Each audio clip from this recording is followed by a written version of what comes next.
শেখ হাসিনা যেহেতু in absentia বিচার হচ্ছে, তার জন্য যে লয়ার দেওয়া হয়েছে তিনি যে ঠিক মতো আন্তরিকভাবে কাজ করেননি এটা ভিজিবল ছিল।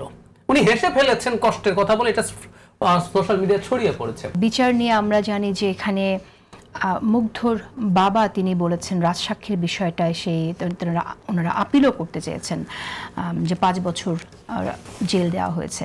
আপনার কি মনে হয় যে বিচার নিয়ে আপনি কতটুকু সন্তুষ্ট? ধন্যবাদ।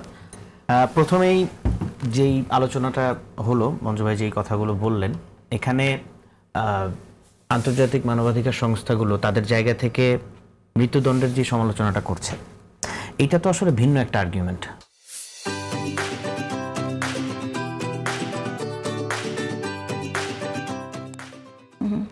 আমি শাস্তি হিসাবে একটা অপরাধের শাস্তিকে ক্যাপিটাল পানিশমেন্টের আওতায় আনবো কিনা এবং সেটা কি হবে, সেই আর্গুমেন্টটা আসলে এইখানকার আমি মনে করি না যে এখানে খুব একটা প্রাসঙ্গিক। কারণ বাংলাদেশের কনটেক্সটে আপনি যখন দেখবেন, আমি যেটাকে সর্বোচ্চ অপরাধ মনে করি এবং এই অপরাধের কোনো শাস্তি নিশ্চিত হচ্ছে না বা হবে না এই আশঙ্কা যখন আমার মধ্যে তৈরি হয়, আমি কিন্তু সেটা সর্বোচ্চ শাস্তি মৃত্যুদণ্ড চাই, ফাঁসি চাই। যেমন উদাহরণস্বরূপ আমি ধর্ষকের শাস্তি ফাঁসি, এটা তো মানে এটা তো কোনো জনগোষ্ঠীর দাবি না, এটা তো আমাদের ভারত উপমহাদেশের খুব কমন একটা দাবি। কারণ ধর্ষকদের শাস্তি আমরা দেখতে পাচ্ছি যে সেটা হচ্ছে না, এটা ক্ষোভের জায়গা থেকে মানুষ মনে করছে যে যদি এটা সুষ্ঠু ন্যায় বিচার এবং ইনসাফের জায়গা থেকে এটা নিশ্চিত করতে হয় তাহলে সর্বোচ্চ শাস্তিটা আমাকে এখানে নিশ্চিত করতে হবে, সেই জায়গা থেকে ক্যাপিটাল পানিশমেন্টের বিষয়টা আসে। তবে ভিন্ন আর্গুমেন্টটা আছে যেটা আন্তর্জাতিক মানবাধিকার সংস্থাগুলো তাদের স্ট্যান্ডার্ড বজায় রাখার জন্য সেটা বলতে পারে। আমি মনে করি না যে বাংলাদেশের পার্সপেক্টিভে সেটা খুব একটা প্রাসঙ্গিক, এবং এটা সবচেয়ে বড় উদাহরণ হচ্ছে যখন জাতিসংঘ পর্যন্ত এই মৃত্যুদণ্ডের বিষয়ে অনেকটা পক্ষেই বলেছে, যেটা খুব বিরল ঘটনা বলা যায়। তারা যখন পুরো জুলাই আগস্টে সংগঠিত গণহত্যা এবং মানবাধিকার বিরোধী অপরাধের একটা ডকুমেন্টেশন করলো এবং সেটার ভিত্তিতে তারা যখন পুরো বিষয়টা তাদের নলেজে নিয়ে এটার ভিত্তিতে একটা রায় দিল, তো সেই জায়গা থেকে বোঝা যাচ্ছে যে এটা গতানুগতিক অন্য সব ঘটনার মতো এখানে কেন মৃত্যুদণ্ড আসতে পারবে কিনা সেই আর্গুমেন্টে ঢোকাটা এখানে খুব একটা প্রয়োজনীয় কিছু না। আর যে প্রশ্নটা আপনি করলেন, কালকে যখন লাইভে আমরা বিয়েটা দেখছিলাম রায়গুলো, তো প্রথম রায়টাই তো আসলো যে 5 বছরের কারাদণ্ড। তো এইটা নিয়ে আসলে অসন্তুষ্ট অনেকের মাঝেই ছিল এবং আমি মনে করি যে এটা জাস্টিফাইড। মুগ্ধর বাবার পক্ষ থেকে যে কথাটা এসছে, এটা পুনরায় আবার আমার মনে হয় যে রিভিউ করার সুযোগ আছে, করা উচিত। এবং একটা না, এখানে কালকে আমরা দেখেছি যে 5টা অভিযোগ নিয়ে সামনে আলোচনা হয়েছে এবং শেখ হাসিনার বিরুদ্ধে তো এর বাইরে আরো অনেক অভিযোগ। আমরা শুধুমাত্র জুলাই আগস্টের গণঅভ্যুত্থানের সংগঠিত অপরাধগুলো, আরো তো অনেকগুলো, আমরা যদি 16 বছরের পুরো সময়টার ব্যাপারে কথা বলি তাহলে তো এখানে আসলে মানে শাস্তির পরিমাণটা আমি মনে করি যে এখানে খুব কমই হয়ে গেছে। ওকে, একটি তথ্য আমি একটু আপনার সাথে শেয়ার করতে চাই, আপনি জানেন কিনা জানি না। আমজনতা পার্টির সদস্য সচিব তারেক রহমান তিনি একটি কথা বলেছেন এবং একটি নিউজও পাবলিশড হয়েছে, দিচ্ছি সাবেক আইজিপি মামুনের আইনজীবী জামাতের একজন নেতা। এই বিষয়টিকে আপনি কিভাবে দেখছেন? কারণ জামাত তো অনেক বেশি বিচারের কথা বলছে, বারবার বিচারের কথা বলছে ফ্যাসিস্টদের, সেই জায়গায় ফ্যাসিস্টদের পক্ষে একজন আইনজীবী দাঁড়িয়ে গেলেন। এই তথ্য সম্পর্কে আপনার মন্তব্য শুনতে। সোশ্যাল মিডিয়ায় একটা ভিডিও ক্লিপ সামনে এসছে, খুব নির্ভরযোগ্য সূত্রে আসলে সেখানে তথ্যগুলো সন্নিবেশিত হয়েছে কিনা সেটা নিয়ে একটা প্রশ্ন আছে। ক্লিপটা আমি দেখেছি, তবে যার ব্যাপারে এই প্রশ্নটা এসছে তার মোরাল গ্রাউন্ড নিয়ে আসলে সন্দেহ করার মতো যথেষ্ট কারণ আমরা বিগত সময়ে দেখেছি। তো সেই জায়গা থেকে আমি বলবো যে এটা যদি আসলেই তিনি মোরালিটির ধার না ধরে তার মতো করে, মানে উনি যদি মনে করেন যে আমি একজন লয়ার হিসেবে আমি যে কোনো অপরাধীকে যদি অপরাধী মনে না করি তাহলে তার পক্ষে দাঁড়িয়ে যেতে পারি, তাহলে আমি মনে করি না যে এটা একজন লয়ার হিসেবে তার মনে করা উচিত।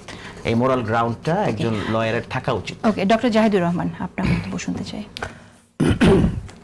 আমরা মূল সমালোচনাটা সম্ভবত এড়িয়ে যাচ্ছি বা কম কথা বলছি। মৃত্যুদণ্ড ইস্যুই না, মৃত্যুদণ্ড আমরা ডিফেন্ড করতে পারবো। পৃথিবীর অনেকগুলো সকল সভ্য দেশেও মৃত্যুদণ্ড আছে, সুতরাং এটা ডিফেন্ড করতে আমরা পারবো না তা না। ইন অ্যাবসেন্সিয়া বিচার এবং এর পরবর্তীতে আমরা যা করেছি এটা ছেলে খেলা করেছি। আমি ছেলে খেলা শব্দটা বলছি। আজ ডেভিড বার্গম্যানের একটা কলাম ছাপা হয়েছে ডেইলি স্টারে।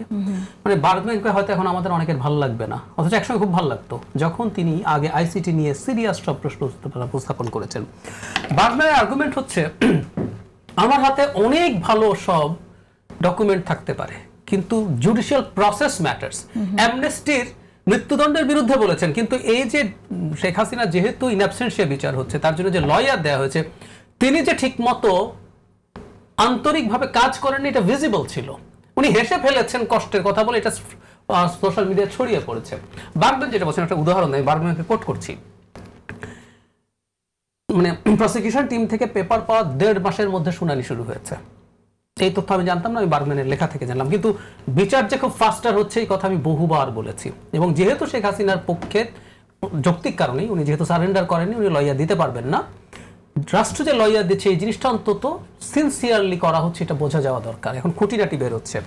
তো উনি বললেন 1.5 মাস কোনোভাবেই যথেষ্ট সময় না হিয়ারিং শুরু করার জন্য।